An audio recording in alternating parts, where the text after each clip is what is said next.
tan iyo markuu garaadsaday waxaa wiilwaal ka go'nayd inay caddaato rag oo idil inuu isagu ugu awood roon yahay welibana ugu garasho badan yahay. sidaas awgeed wuxuu filan jiray cirka iyo dhulka meel dhexdooda ah in laga wada eego. xilliyadii hore ee ina garaad faarax loo yiqiin iyo markii inta la caleema saaray uu garaad xirsi noqday kadib muddadii uu noolaa oo dhan sheekooyinkii dhulka soomaalida la isaga warin jiray waxay u badnaayeen isaga iyo wacdarihiisa, isaga iyo xujooyinkiisa, isaga iyo feejignaantiisa.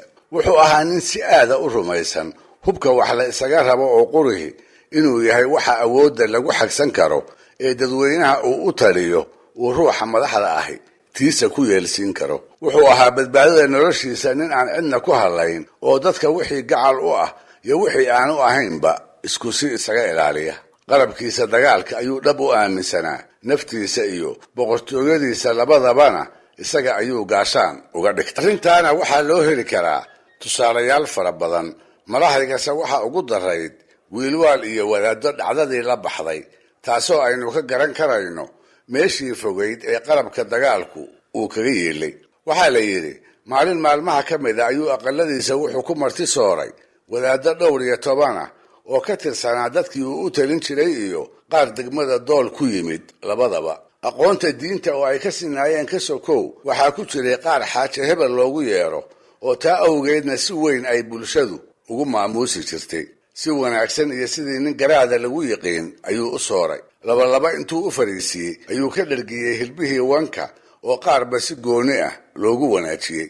araggiisa oo qura bariis ay gaajadu ku ba'do oo geed adari laga buuxiyeyna wuu hordhigay. dhay, suusac iyo karuur, caanihii geelana wuu ka durduuray. oo martida cad iyo caano oo keliya laguma sooree minqax iyo jalbeebna waa loogu iidaamaaye intuu weji furan la dhex fadhiistay ayuu u deexday ilaa ay cunnadii ku degtay oo intay hurda qabatay ay wada lulmoodeen. ha yeeshee inay duceeyaan oo keliyihii markay u hadhay, markay u faarumaysteen inay reerka ka ambabaxaan ku walibana uu qoyskiisii u carraabo ayay wiilwaal wax ku soo kordheen. waxbaa ku soo dhacay.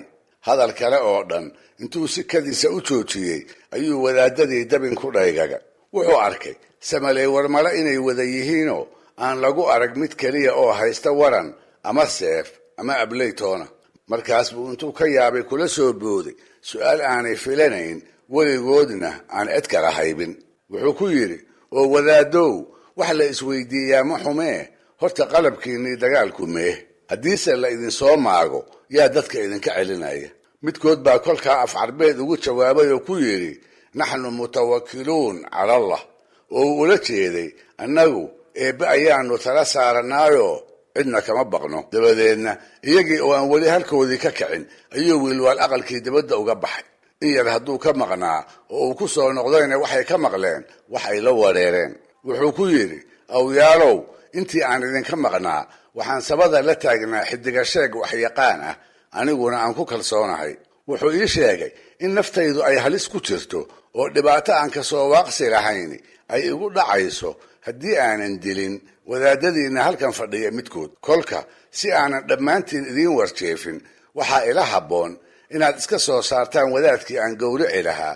arrintuna ogaada oo waa degdeg.